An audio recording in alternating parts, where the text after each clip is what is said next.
Narito na mga unang balita na walang kinikilingan, walang pinoprotektahan. Noon at ngayon, serbisyong totoo na hatid ng GMA News.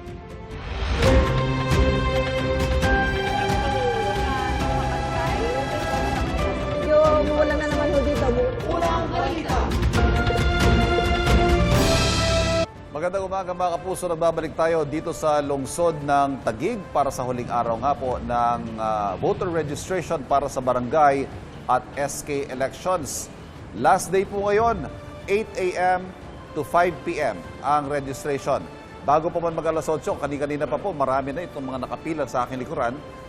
Hiwa-hiwalay ho eh. Bago sila papasukin dito, may isa pang pila doon. Ayan, may mga nakaupo dyan. Kanina pa rin sila nandyan. Pero yan po ay may silong naman at sa ngayon, dahil alas 6 pa lang na umaga, medyo presko pa naman. Pero nako, maya-maya lamang eh. Ngayon pa lang kasi nagsisimula, nararamdaman na natin ang humidity, ang lagkit, ano? Pero may ventilation naman po rito at maayos naman ang proseso so far. Wala pa ho tayo nakikita mga COMELEC officers. Itong aking kinatatayuan, ito ang step 1 sa voter registration.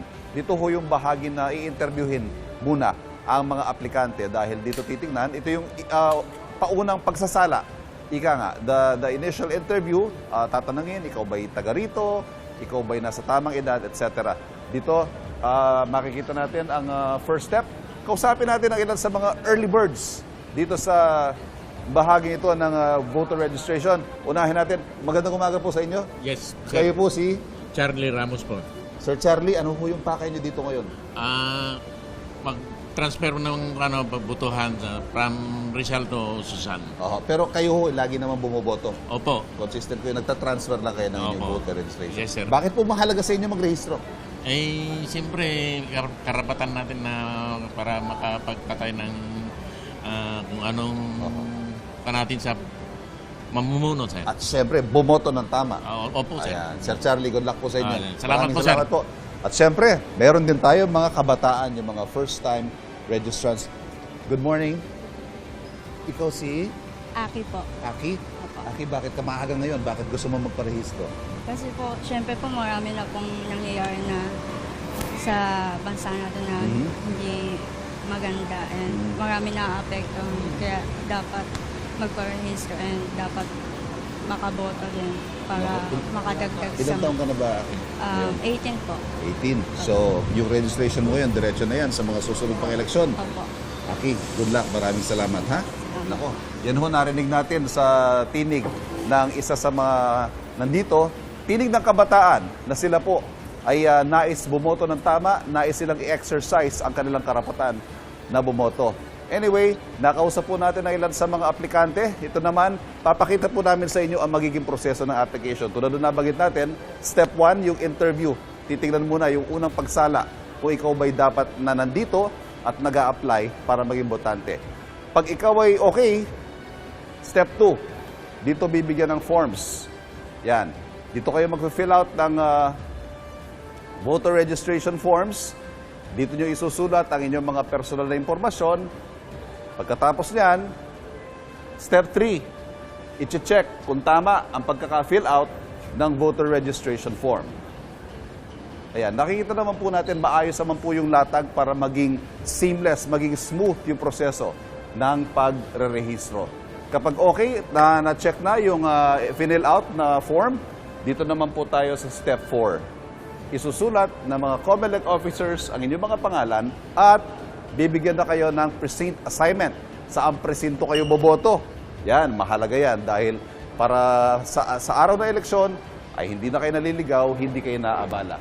Pagkatapos ng logbook and precinct assignment, dito tayo sa step 5. Yan naman po ang biometrics. Dito kukunan kayo ng litrato at ng fingerprinting.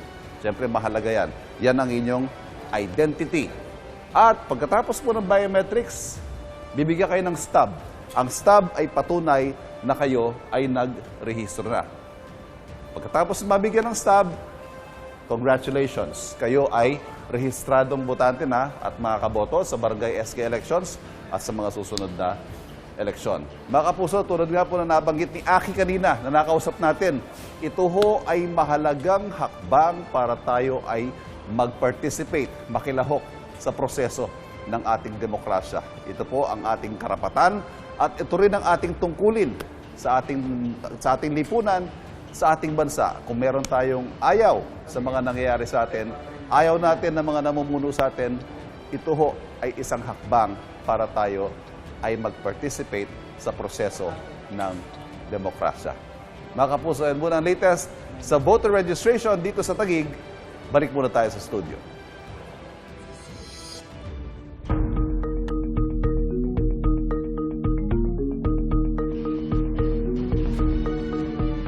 Ngayong araw, inaasahang magko-convene ang Senate Impeachment Court na lilitis kay Vice President Sara Duterte.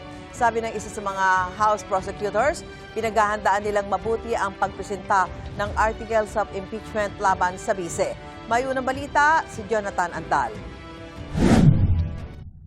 Bagong inaasahang pag-convene ng Senado bilang impeachment court, sama-samang dumalo sa misa sa EDSA Shrine ng ilang kongresistang miyembro ng prosecution panel, sina Representatives Leila De Lima, Joel Chua at Lawrence Defensor. Humingi po kami ng pagbabasbas para tulungan kami to give us guidance, to give us strength, to give us wisdom to prosecute the respondent and to seek for her conviction para managot talaga siya. Sa kanyang homily, nagpaalala si Novaliches Bishop Teodoro Bacani sa mga senador na maglingkod sa bayan at hindi sa isang tao lang, kahit pag gaano ito kapopular, lalo na kapag nakita na ang mga ebidensya. Makonsyensya naman kayo. Huwag ninyong sasabihin, tao naman ako ni Sara hindi ako boboto laban sa kanya. Hindi ka tao ni Sara kung ikaw ay senador. Tao ka ng bayan. Panawagan sa mga senador ni Bishop Bacani na isa sa framers ng 1987 Constitution, simulan kaagad ang impeachment trial. Kasama po ako sa sumulat ng konstitusyon na yon. Forthwith, agad-agad. Sabi, huwag na kayo magpapapasok sa bato sa Senado at magbabaril sa Senado. Agad-agad. Huwag na kayo magpapalit ng ligarado na gano'n na basta-basta. Bago ang misa, nagrally sa EDSA Shrine ng ilang civil society groups. Yung sa loobin po namin, kailangan po nating ituloy yung impeachment trial na ilang taon nang inaantay ng taong bayan. Bagaman wala pang natatanggap na imbitasyon mula sa Senado, maaaring pumunta sa pag-convene ng impeachment court ang mga miyembro ng House Prosecution Panel.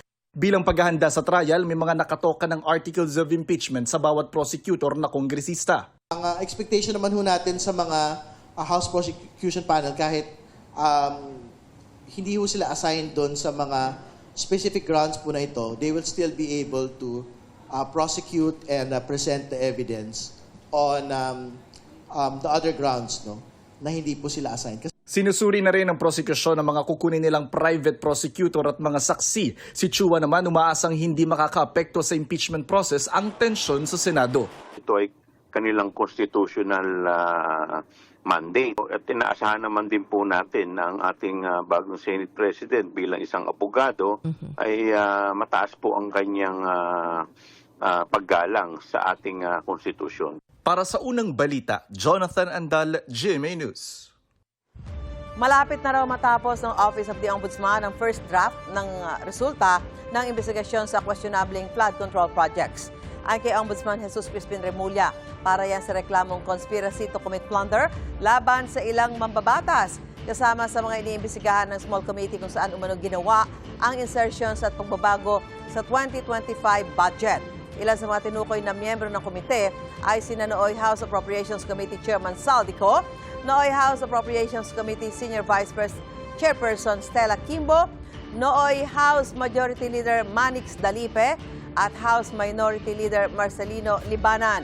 Bukod sa reklamong conspiracy to commit plunder, sinabi ni Remulla na malapit na ring matapos ang investigasyon sa reklamong money laundering laban kay dating House Speaker Martin Romualdez.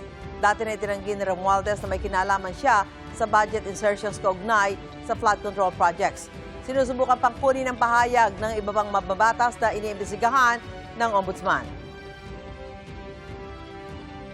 By September, marami tayong ipa-file pa tungkol sa flood control. Tsaka yung mga conflict of interest cases. Kailangan ayusin natin ang sistema. Yun lang naman yun. And we have to Kung kailangan managot, panagutin. We have to lang para wag nang tularan sa